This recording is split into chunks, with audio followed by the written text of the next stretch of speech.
In the late 1960s, Peggy Lipton was best known as the fragile, soft-spoken actress who played Julie Barnes on the Mod Squad, but her real life was far more complex. Fans often wondered what would happen next for her and her characters, and when she later stepped into the role of Norma Jennings in Twin Peaks, even David Lynch teased that Norma might be getting a little wild, maybe a new love interest. That quiet, understated mystery mirrored Peggy's own life, which unfolded in ways few could have predicted. In 1969, Peggy Lipton met music producer Quincy Jones on a sailboat in the Bahamas. At first, it seemed like nothing more than a casual encounter between a rising television star and one of the most respected musicians in the world. But what began as an innocent meeting grew into one of Hollywood's most controversial romances. Jones was married at the time, and Lipton was still building her career, but within 5 years their connection became undeniable. They kept their growing relationship secret from the public, and when they finally married in 1974, the world was shocked. What made headlines was not only their interracial relationship, which was still viewed with suspicion in parts of America, but also the hidden betrayals and struggles that unfolded behind closed doors. Peggy Lipton had been born on August 30, 1946 in New York City, into what looked like a picture-perfect family. Her father was a Harvard-trained corporate lawyer. Her mother was an artist from a well-regarded Jewish family with deep roots in Dublin, and they lived in Lawrence, Nassau County, one of the wealthiest suburbs in the state. But behind the polished exterior, the Lipton household was haunted by trauma, silence, and a strict insistence on appearances. Her mother Rita, who had grown up shaped by the weight of her own family's refugee past, controlled even small details of Peggy's life, even changing her birth name from Peggy Ann to Margaret Ann to sound more refined. From an early age, Peggy understood that her family cared more about appearances than authenticity, and the emotional weight of that pressure began to take its toll. By age 7, Peggy had developed a severe stutter that left her unable to say her own name at times. Once an outgoing, lively child, she became shy, withdrawn, and anxious, particularly in school where speaking in class could end in humiliation. Adults dismissed it as a passing phase, never linking it to the unspoken pain she carried from childhood abuse. The stutter became both a curse and a shield, an outward symptom of the emotional battles she kept locked inside. She later admitted that as a young girl, she often thought about death, even experimenting with holding her breath to feel what dying might be like. Acting would one day give her a way out of that silence, but at the time she was trapped. Her life changed dramatically at 15 when her father helped her sign with the prestigious Eileen Ford modeling agency. Despite her speech struggles, her tall, slender frame, ash blonde hair, and striking brown eyes quickly made her a sought-after model.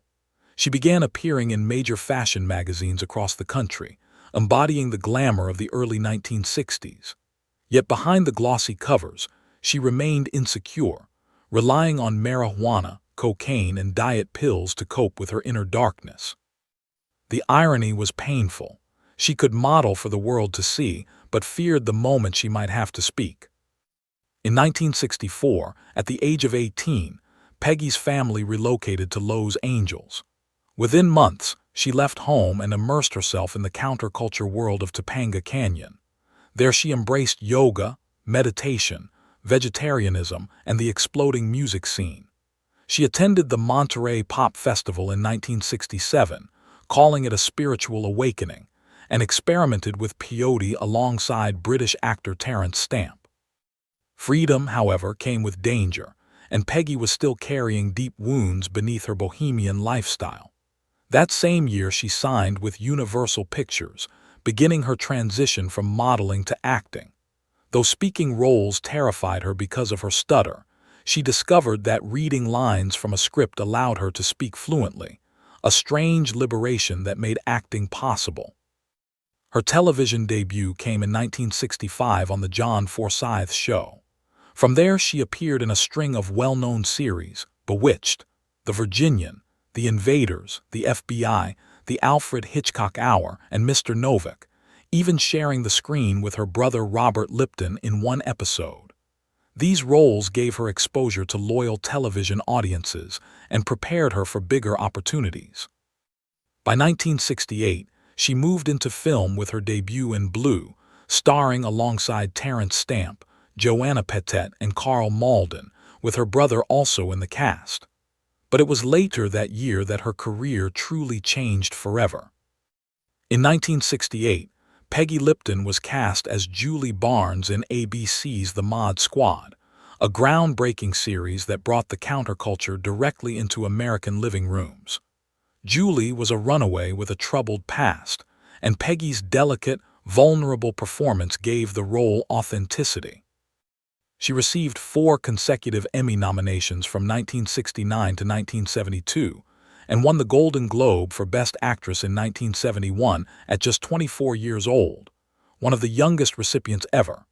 The Mod Squad broke television rules, featuring young hippie undercover cops, tackling controversial issues like racism, abortion, PTSD, and police brutality, and showcasing one of the first interracial lead casts in primetime. Peggy's character not only became a cultural symbol, but also sparked a fashion revolution. Her long, straight hair, miniskirts, and bell-bottoms became a national trend, softening the image of hippie culture for mainstream America. While her public image soared, Peggy struggled in private. In her 2005 memoir Breathing Out, she admitted she could barely enjoy her success, describing herself as lonely, anxious, and emotionally fragile. Her love life was equally turbulent, with high-profile affairs with Paul McCartney, Elvis Presley, Terence Stamp, Keith Moon, and Lou Adler. She even recalled a near encounter with Sammy Davis Jr. that she narrowly escaped.